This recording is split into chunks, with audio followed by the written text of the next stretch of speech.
And we're gonna jump on to that quizzes, as it looks like most of the people who are here are on that now. 1, 2, 3, 4, 5, 6, 7, and I think I've got Wait, 6 on. my brother's having troubles and he's getting my attention about it because he's having troubles joining the WebEx, and I'm going to have to do what Jeff had to do and everyone else who isn't using a laptop. Do you want to just have him join in with you?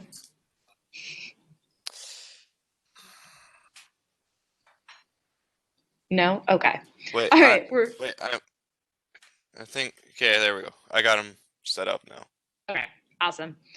All right, so before I can have you guys start cooking, we do have to be aware of some food safety things. So, food safety to make sure our food is safe so you don't die.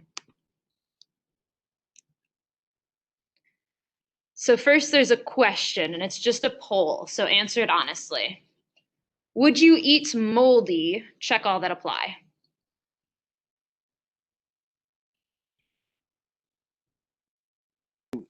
I don't want to. If none apply, then don't check any of them. I just realized something, but I'm going to say it until after the question.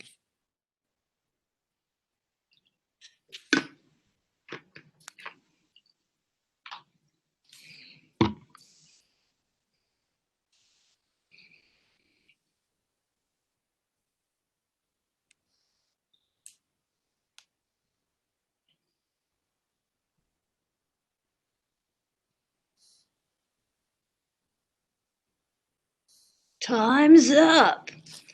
So, isn't cheese? Oh wait, no. Cheese is just spoiled milk. It's not necessarily moldy. Same with There yogurt. is a starter bacteria that is put in it. It does have specific kinds of mold, but if you see new mold growing on your cheese, um, depending on the type of cheese, if it's a hard cheese, you can just cut off the mold. If it is a soft cheese, you have to throw it all away. Like cream cheese or blue cheese, if there's like a new mold that's not its normal mold.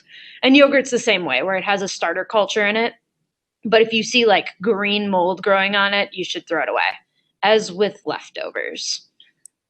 Okay, so it was rhetorical, like I thought. Or Yes, well, and it no. is, yeah. Would you eat? Um, so yes, cheese does naturally have mold on it. That's how we make cheese. But if you're seeing new mold grow on your cheese, you should throw away the moldy pieces at the very least. Next slide. So, what makes us sick? The big overarching thing are pathogens, but pathogens in our food could be either bacteria or fungi or fungi, depending on which weird documentary you're watching. But mold is a type of fungi, and bacteria are tiny microscopic organisms. Later, I might have you guys watch a video on why you can eat moldy cheese but not moldy bread. It's an awesome video, but we're not going to do that today. Next question. What conditions are not optimal for bacteria growth? Check all that apply. So, not optimal.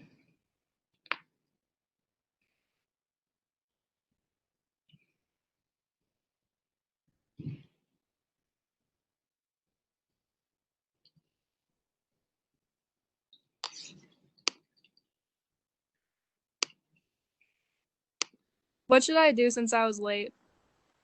Um, are you able to see what you can join? In Schoology? The join my quiz, can you see that code? No. Okay, so if you go to joinmyquiz.com, once you get there, I'll tell you.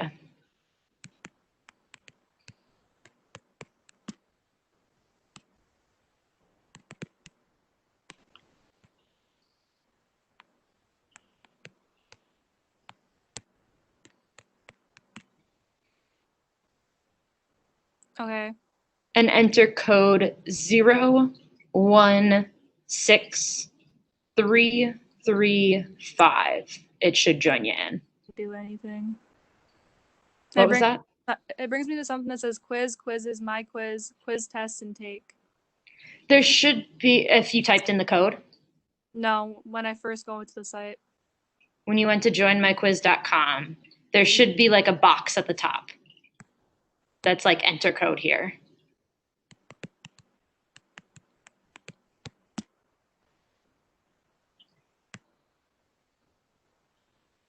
Okay, I think I got it. Okay, and you got the code in? No, I need it again. Okay, 016335.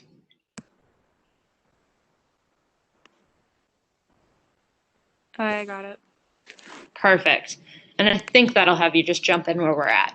So, not optimal conditions for bacteria growth. Meat at 110 degrees. You should be, it depends on the type of meat, but most you're going to be cooking, the internal temperature should be at least 160 degrees. In a refrigerator colder than 40 degrees, most of you got that right, that you want your refrigerator to be at least 40 or below 40 degrees because that'll slow bacteria growth. Brined in an acidic substance such as lemon juice or vinegar. A good number of you got that right. That's the process of like pickling or canning. You'll add an acidic substance to prevent bacteria growth. Or an unsealed bag of cereal on a humid summer week. That makes the cereal soggy and it allows for bacteria growth. So, required conditions for bacteria growth, they're going to fall under a couple categories. Time and temperature, nutrients, pH, and moisture. So, we'll start with time and temperature. We have something called the danger zone, and this is why you can't leave leftovers sitting out for an extended period of time. You don't want food to sit out in between 40 degrees Fahrenheit and 140 degrees Fahrenheit. That is like bacteria's prime place to just like grow. Below 40 degrees, it'll slow down that bacteria growth, and above 140 degrees, it will actually kill bacteria, which I think. So yeah, danger zone is where the temperature bacteria reproduce very quickly.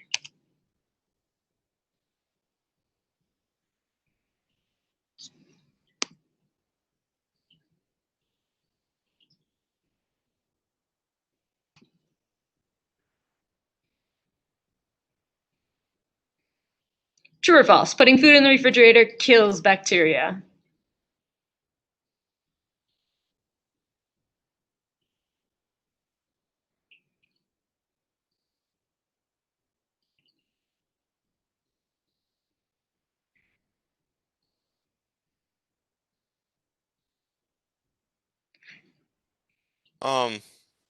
So my thought was, is it either slows down the growth of bacteria or kills bacteria? Yeah, so it does, it slows it down. So putting bacteria in a refrigerator or even the freezer, it doesn't kill it. The freezer will stop its growth. It's cold enough that it'll just like stop its growth. But the refrigerator just slows it. That's why like mold and stuff can still grow in the refrigerator. It just takes more time. But if you've already got a contaminated item and you put it in the refrigerator, it's not going to get rid of that bacteria. So the thing about bacteria is it grows exponentially. And what that means is it has a certain period of time that it'll double over. This might be a minute, this might be 5 minutes, it might be 10 minutes. It depends on the type of bacteria. So when food is with bacteria on it already, the bacteria can't just come from nowhere. The bacteria comes from somewhere. But it's left out in the danger zone, it'll multiply, and it multiplies through binary fission. So that's just the process of bacteria cells dividing. So that is why that time component of that time and temperature is so important. Because if you leave your food sitting out while you're at a picnic and it's outside for 20 minutes, half hour, something like that, you're probably going to be okay.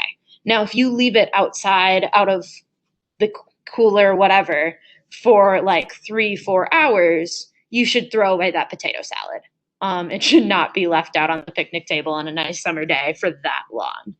So that's why that time piece plays into role. Next question. Nutrients, where does bacteria grow faster? I think better is probably the better word for that one.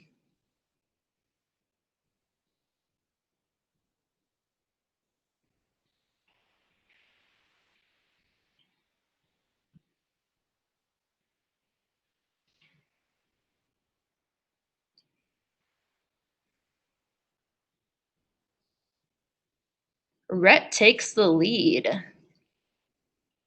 So it grows best on meat, eggs, and dairy. Most bacteria need certain amino acids or proteins to grow well. So it grows best on high protein items such as meat, eggs, and dairy.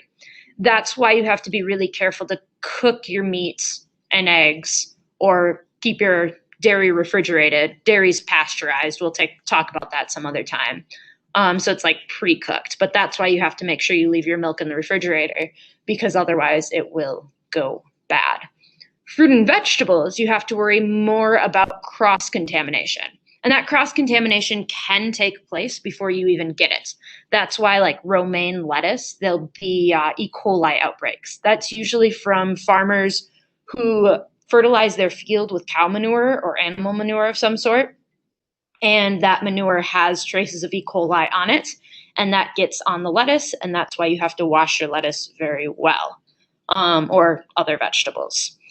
But generally speaking, bacteria will grow better, faster on meat, eggs, and dairy, which is why those are really important to keep in the refrigerator. pH. Bacteria thrive in pH above 4.6. Remember what I said about pickling of that's what we do is we lower that pH. Is a lower pH acidic or basic? Basic. Acidic. Acidic.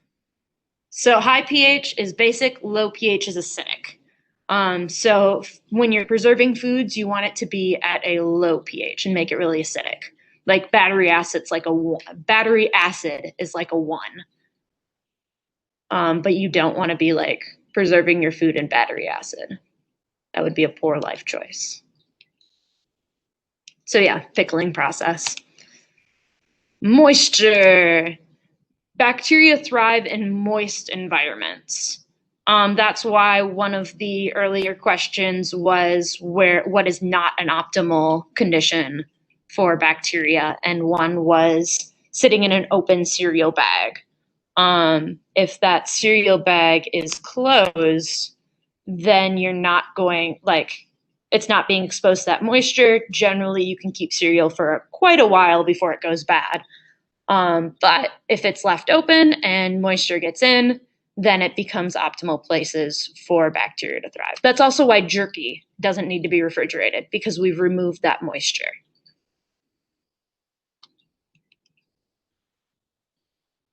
And that's also why dry foods can sit at room temperature. Even low-risk foods can make you sick through cross-contamination. So what's cross-contamination?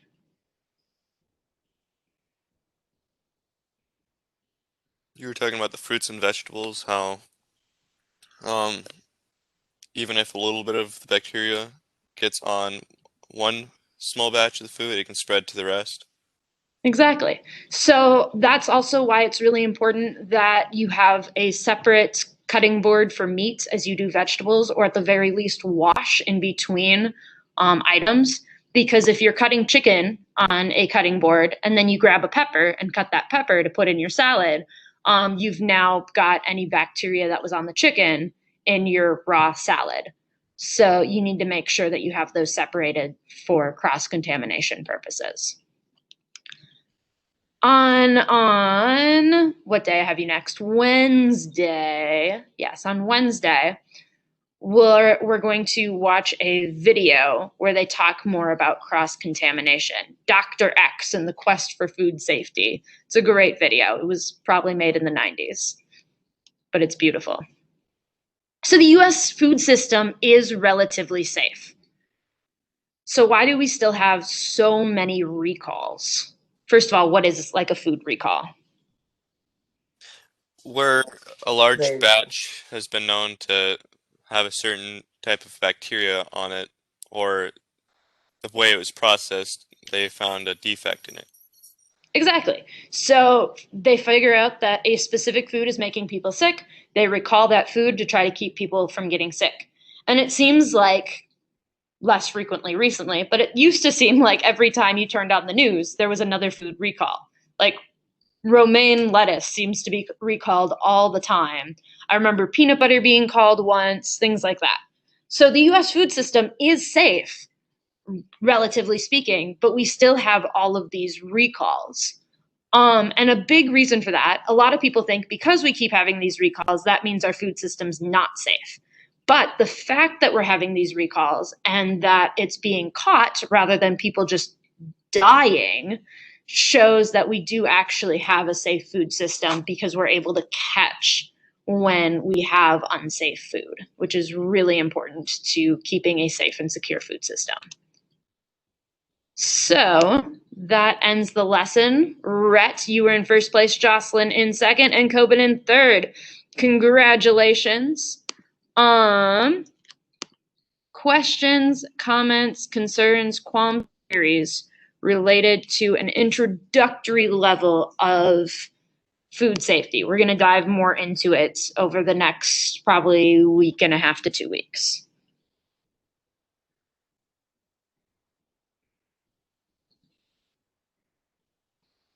For me, it seems relatively straightforward.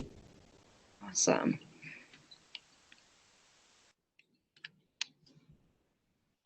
I just took a picture for attendance purposes. That's the only, so that I don't have to go back and forth. Anybody other than Clayton or Jeff have anything they want to add, subtract, multiply, or divide? Am I gonna lose points for this since I was late? No. I know that there was some issues with Schoology, and I got a couple emails too. Okay. And this was recorded, so if you missed the beginning bit, you can go once I get it uploaded. It'll probably be tonight or tomorrow morning before I get it uploaded, but you can rewatch the beginning. Or if you've seen it and want to rewatch any bits, you can.